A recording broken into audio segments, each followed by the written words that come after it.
लखनऊ शहर की भरी दोपहरी में एक लड़का रोता हुआ चला जा रहा था। जून के महीने में मानो आग बरस रही हो।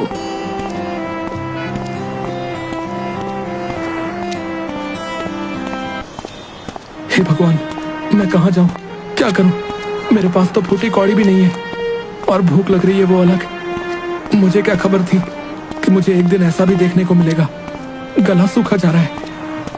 वो लड़का यूं ही चलते चलते एक चौराहे पर पहुंचा, जहां सामने उसे एक वड़ा पाव का ठेला दिखा। उस पर लिखा था खुशहाल वड़ा पाव। ओह, यहाँ वड़ा पाव बिक रहे हैं, पर क्या ये बिना पैसों के मुझे वड़ा पाव खिलाएगा? चलो ट्राई कर लेता हूँ। अरे नहीं यार, आज के वक्त में बिना पैसे के मांगूंगा तो बहुत मारेगा। लेकिन करूं भी तो क्या करूं? भूख से मेरी हाथें चिपक रही हैं। भूख से मरने से अच्छा है कि पूछ ही लेता हूँ, क्या पता मुझ पर रहम कर जाए। वो लड़का उस वड़ा पाव वाले के पास जाता है और कहता है, भैया, क्या आप मुझे एक वड़ा पाव खिला सकते हैं? हाँ, क्यों नहीं।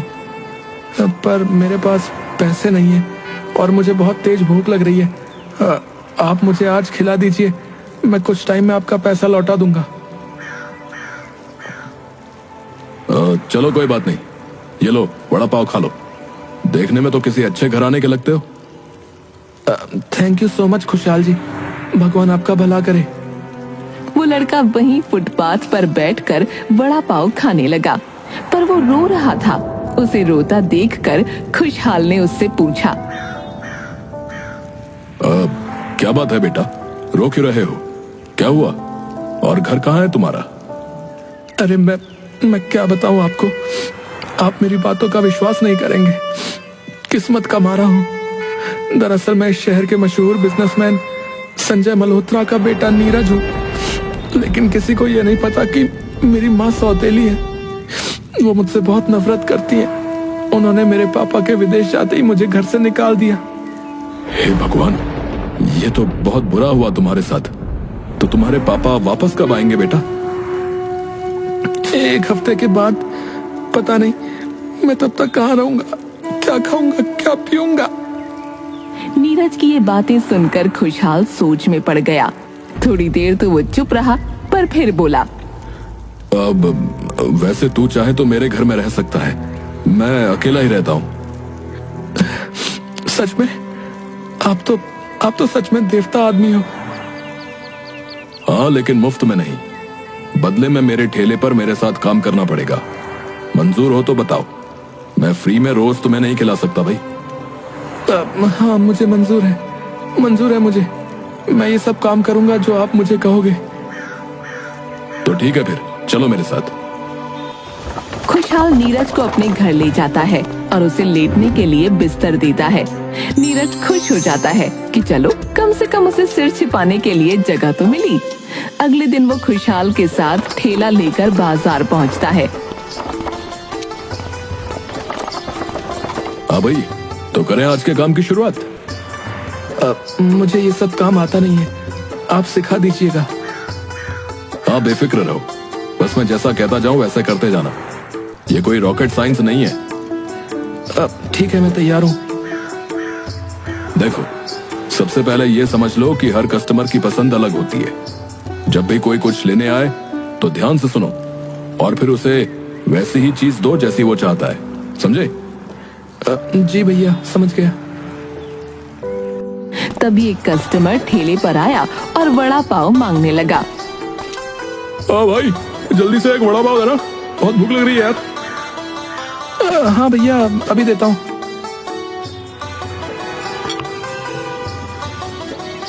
नीरज ने उस वड़ा पाव में लाल चटनी डालकर दे दी थी, जिसे देखकर कस्टमर को गुस्सा आ गया। अबे यार, ये क्या डाल दिया यार, मुझे तो हरी चटनी चाहिए थी। अरे बेटा, एक बात याद रख, हमेशा कस्टमर से पूछकर ही चटनी डालनी चाहिए। मुझसे गलती हो गई, सॉरी भैया, मैं अभी सही कर देता हूँ। ठीक है, अब हरी चटनी डाल दो। अभी नए नए आए हो तभी, नहीं तो हमारे खुशहाल भाई तो कस्टमर को देखकर बता दें कि लाल चटनी खाएगा या हरी। क्यों खुशहाल भैया, सही कहा ना? है? हाँ भैया, ये लो। सॉरी, अभी आज पहला दिन है इसलिए गलती हो गई। नीरज को सबक मिल गया कि कस्टमर की बात ध्यान से सुननी चाहिए। वो समझ गया कि बड़ा पाव बनाने में छोटी छोटी बातें भी बहुत मायने रखती हैं। तभी सामने से ललित आया, जो खुशहाल का पुराना प्रतिद्वंदी था। ललित का भी बड़ा पाव का ठेला पास ही था, लेकिन उसका काम खुशहाल की तरह नहीं चलता था। इतना काम चलने लगा इस खुशहाल का भाई है? एक लड़का भी रख लिया। अच्छा जी खुशहाल भाई। अरे खुशहाल भाई, ये नया नौकर कब रखा भाई? ये कोई नौकर नहीं है, ये मेरा साथी है और ये संजय मल्होत्रा का बेटा है। जानते हो ना संजय मल्होत्रा, इस शहर के बड़े उद्योगपति हैं। क्या ये संजय मल्होत्रा का बेटा है? तो ये यहाँ क्या कर रहा है भाई? वड़ा पाव का कारोबार शुरू करने वाले हैं क्या मल्होत्रा जी हैं? हाँ, क्योंकि मेरी सौतेली माँ ने मुझे घर से निकाल दिया है, इसलिए अब मैं खुशहाल भैया के साथ काम कर रहा हूँ।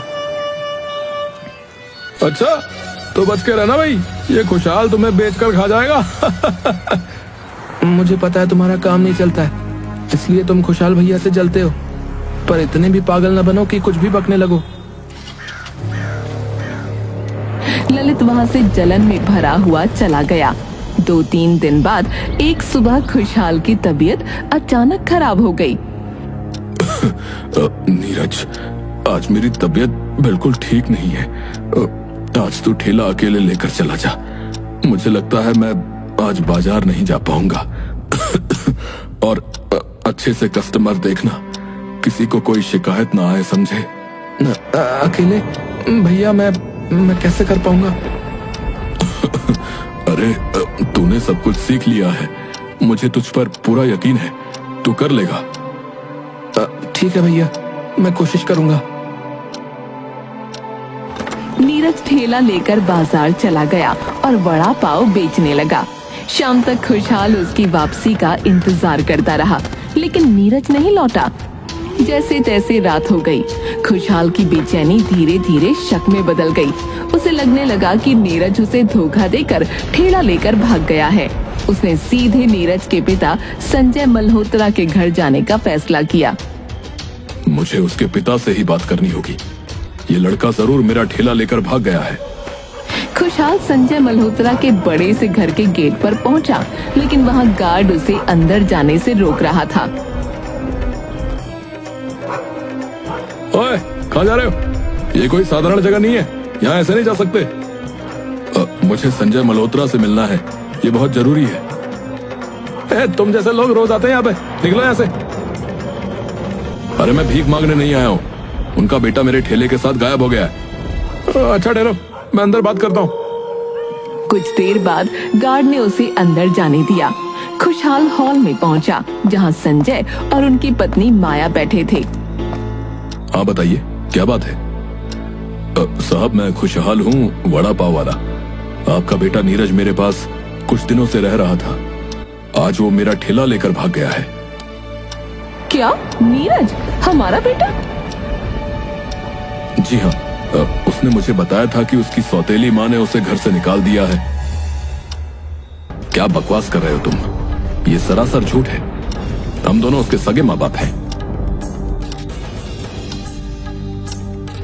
हाँ, हमने उसे बस डांट दिया था क्योंकि वो बहुत बिगड़ गया था, इसीलिए वो घर छोड़कर भाग गया। तो उसने मुझसे झूठ बोला। लेकिन साहब, वो मेरा ठेला लेकर भाग गया है। मुझे मेरे पैसे दे दीजिए, वरना मैं बर्बाद हो जाऊंगा साहब। ठीक है, कितने पैसे चाहिए? पूरे ठेले के 10,000 रुपए साहब। ये लो। और अगर नीरज मिलता है तो हमें जरूर बताना। जी जी जरूर साहब, धन्यवाद। खुशहाल पैसे लेकर वहां से चला गया, लेकिन अगली सुबह संजय के पास एक फोन आया। हमने तेरे बेटे को किडनैप कर लिया है। 1 करोड़ रुपए लेकर बंद पड़ी बिस्किट फैक्ट्री में पहुंच जा। क्या? किडनैप? कौन बोल रहे हो? मेरा नीरज कैसा है? और हाँ, पुलिस को खबर की तो बेटा गया, समझा ना? ज्यादा होशियारी की तो पछताएगा। ठीक है, हम आ रहे हैं। हमारे बेटे को कुछ मत करना। संजय और माया दोनों हैरान और डरे हुए थे। अब हम क्या करेंगे? पहले हमें खुशहाल के पास चलना चाहिए, शायद वो हमें कुछ और जानकारी दे सके। संजय ने फौरन गाड़ी निकाली और खुशहाल के ठेले पर पहुंचा। खुशहाल, नीरज किडनैप हो गया है। हमें अभी अभी फोन आया है। किडनैपर 1 करोड़ की फिरौती मांग रहा है। क्या? किडनैप? ये कैसे हो सकता है साहब? हमें सच में नहीं पता। प्लीज अगर तुम्हें कुछ पता है तो हमें बताओ। तुम उसके साथ रह रहे थे, क्या तुमने कुछ अजीब देखा था? हाँ, अगर तुम कुछ भी जानते हो तो बताओ, ताकि हम किडनैपर तक पहुंच सकें। खुशहाल थोड़ी देर चुप रहा, फिर कुछ सोचते हुए बोला, साहब, हो सकता है कि ये ललित का काम हो। कौन ललित? वो सामने वड़ा पाव वाला साहब, बहुत लालची आदमी है साहब। जब नीरज ने उसे बताया था कि वो आप लोगों का बेटा है, तो शायद उसके मन में लालच आ गया हो साहब। संजय और माया को खुशहाल की बात ठीक लगी। दोनों तुरंत ललित के पास पहुंचे, जो अपने ठेले पर खड़ा वड़ा पाव बेच रहा था। ललित, नीरज को तुमने किडनैप किया है ना? बताओ कहाँ है मेरा बेटा? मुझे मेरा बेटा सही सलामत चाहिए, समझे? क्या मैं? अरे मल्होत्रा साहब, ये आप क्या बोल रहे हैं? हाँ, हमने सुना है कि तुम लालची हो और नीरज ने तुम्हें बताया था कि वो हमारा बेटा है। अरे मैडम, अगर मैंने उसे किडनैप किया होता ना, तो क्या मैं यहाँ पर ठेला लगा कर बैठा होता? बताओ। झूठ मत बोलो, हमें सच्चाई बताओ। अरे मैं सच कह रहा हूँ साहब, अगर मैं कुछ करता तो मैं यहाँ पर यूं खुलेआम नहीं बैठा होता। आप मुझ पर इल्जाम लगा रहे हैं, लेकिन मेरे पास छिपाने के लिए कुछ नहीं है। बिना सबूत के उससे ज्यादा कुछ कह पाना मुश्किल था, इसलिए वो वहाँ से चुपचाप चले गए। संजय और माया अपने घर के ड्राइंग रूम में बैठे थे। रुपयों से भरा बैग उनके सामने रखा था। संजय पुलिस को लेकर जाने की सोच रहा था, लेकिन माया ने उसे मना कर दिया। हम पुलिस को लेकर चलते हैं माया। अगर कुछ गड़बड़ हुई तो वो मदद करेंगे। नहीं संजय, कहीं किडनैपर्स ने हमारे नीरज को कुछ कर दिया तो? पुलिस को देखते ही वो गुस्से में आ सकते हैं। हमें अकेले ही जाना चाहिए। संजय को माया की बात सही लगी और वो दोनों अकेले ही किडनैपर्स द्वारा बताई गई जगह की ओर निकल पड़े। ये रही जगह, तुम रुपयों का बैग संभालो माया। बस नीरज को सही सलामत ले आओ संजय, मुझे बहुत घबराहट हो रही है। जैसे ही वो अंदर पहुंचे, 2 किडनैपर्स उनके सामने आए। उनका चेहरा आधा ढका हुआ था। पैसे लाओ। हाँ, ये रहा 1 करोड़। अब हमारे बेटे नीरज को छोड़ दो। ठीक है, ये लो, ये रहा तुम्हारा बेटा।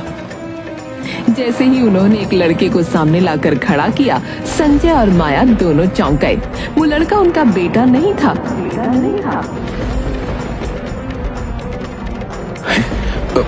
ये नीरज नहीं है। ये कौन है? ये हमारा बेटा नहीं है। हमारा बेटा नीरज कहाँ है, बताओ। वही नीरज चुपचाप एक कोने में खड़ा था। वो कुछ भी नहीं बोल रहा था। तभी अचानक पुलिस ने वहाँ धावा बोल दिया। आई एम सॉरी माया, पर मैंने पुलिस को पहले ही बुला लिया था। मुझे पता था पुलिस की जरूरत पड़ेगी। ओह गॉड, तुम हमेशा अपनी मर्जी की करते हो।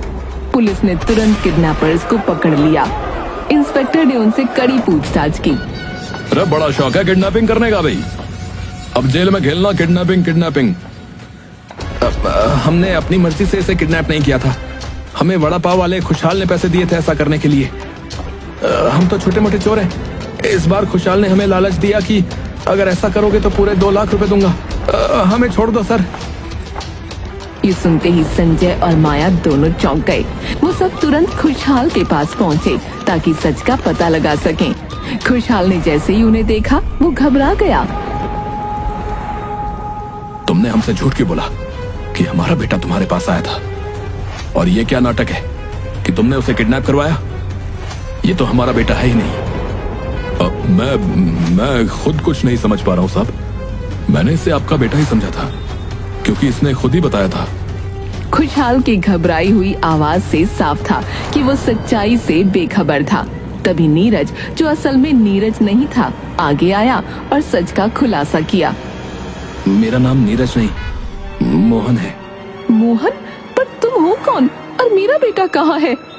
मोहन ने नजरें झुकाईं और अपनी असली कहानी बताने लगा।